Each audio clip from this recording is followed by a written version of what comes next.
पुरानी पेंशन की बहाली के मुद्दे पर आंदोलित सरकारी कर्मचारी अब खुलकर केंद्र की नरेंद्र मोदी सरकार को घेरने के लिए और अपने आंदोलन के जरिए अपने प्रभाव और एकजुटता को दिखाने के लिए लगातार एक के बाद एक बड़े आंदोलन का बिगुल फूंक रहे हैं। 9 नवंबर को राष्ट्रीय राजधानी दिल्ली के जंतर मंतर पर जहां सरकारी कर्मचारियों ने अपने व्यापक आंदोलन के जरिए प्रधानमंत्री नरेंद्र मोदी की टेंशन को बढ़ा दिया है, वहीं 25 नवंबर को एक बार फिर से राष्ट्रव्यापी आंदोलन पुरानी पेंशन की बहाली के मुद्दे पर आंदोलित सरकारी कर्मचारियों की तरफ से होने वाला है। और इसके लिए पुरानी पेंशन की बहाली के मुद्दे पर आंदोलित सरकारी कर्मचारियों ने बिगुल फूंक दिया और जिसके नाते से मोदी सरकार में हड़कंप मच गया है, क्योंकि लगातार एक के बाद एक बड़े आंदोलन अब राष्ट्रीय राजधानी दिल्ली में होने लगे हैं। तो इसके नाते से केंद्र की नरेंद्र मोदी सरकार को बैकफुट पर आना ही पड़ेगा और न सिर्फ बैकफुट पर आना पड़ेगा बल्कि सरकारी कर्मचारियों की मांगों के आगे झुकना भी पड़ जाएगा, क्योंकि जाहिर सी बात है कि अभी देश में 3 पेंशन प्रणाली चल रही। पहली है एनपीएस, फिर उसके बाद ओपीएस, फिर इसके बाद यूपीएस है। और जाहिर सी बात है कि तीनों पेंशन प्रणाली में से सरकारी कर्मचारियों को सिर्फ पुरानी पेंशन चाहिए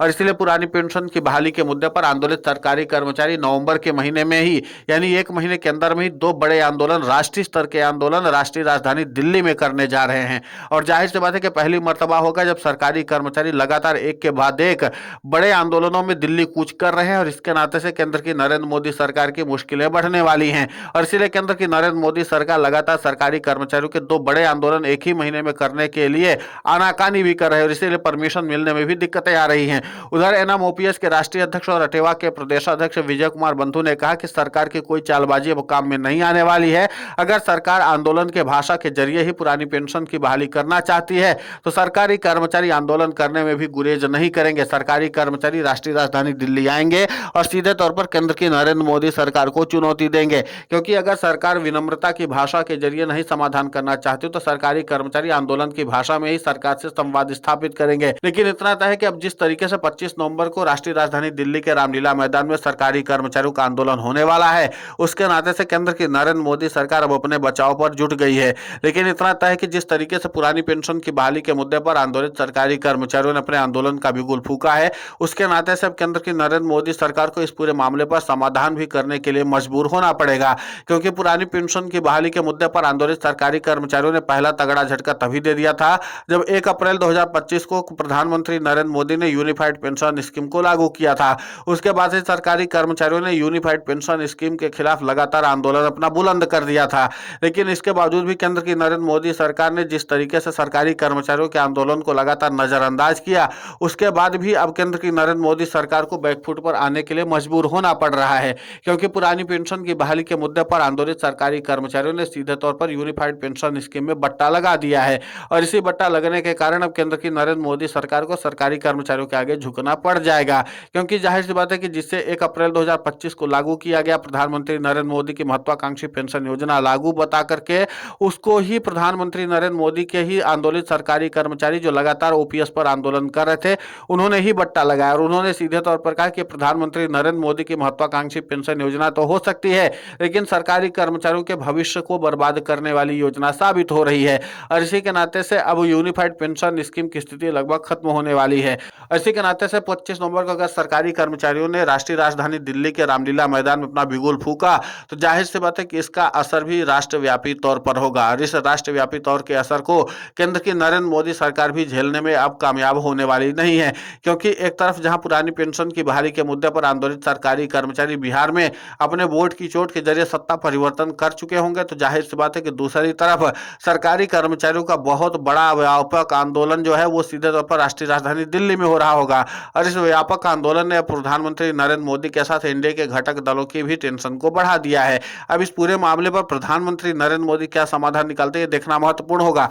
सनद रहे 30 नवंबर को यूनिफाइड पेंशन स्कीम को स्वीकार करने की अंतिम तारीख है और उसके पहले 25 नवंबर को राष्ट्रीय राजधानी दिल्ली के रामलीला मैदान में सरकारी कर्मचारी इसी यूनिफाइड पेंशन स्कीम को पूर्ण रूप से बंद करने का ऐलान कर रहे होंगे। तो जाहिर सी बात है कि जब एक तरफ सरकारी कर्मचारी यूनिफाइड पेंशन स्कीम को न सिर्फ बंद करने का ऐलान कर रहे होंगे बल्कि सीधे तौर पर प्रधानमंत्री नरेंद्र मोदी की भी टेंशन को बढ़ा रहे होंगे। जाहिर सी बात है कि 25 नवंबर को राष्ट्रीय राजधानी दिल्ली के रामलीला मैदान में अगर सरकारी कर्मचारियों ने अपने आंदोलन आंदोलन का प्रभाव दिखा दिया प्रधानमंत्री नरेंद्र मोदी पर, तो फिर 30 नवंबर को सरकारी कर्मचारियों की जो मांग है, यानी कि यूनिफाइड पेंशन स्कीम को वापस लेना, उसको प्रधानमंत्री नरेंद्र मोदी वापस भी ले सकते हैं, क्योंकि इतने बड़े बड़े आंदोलन एक ही महीने में दो दो बार हो रहे हैं और इस बात को कोई भी हजम नहीं कर सकता है। और इसीलिए प्रधानमंत्री नरेंद्र मोदी इस पूरे मामले को लेकर के टेंशन में तो हैं, लेकिन देखना महत्वपूर्ण होगा कि यूनिफाइड पेंशन स्कीम में आखिर फैसला क्या लिया जाता है। उधर एनएमओपीएस के राष्ट्रीय अध्यक्ष और अटेवा के प्रदेशाध्यक्ष विजय कुमार बंधु ने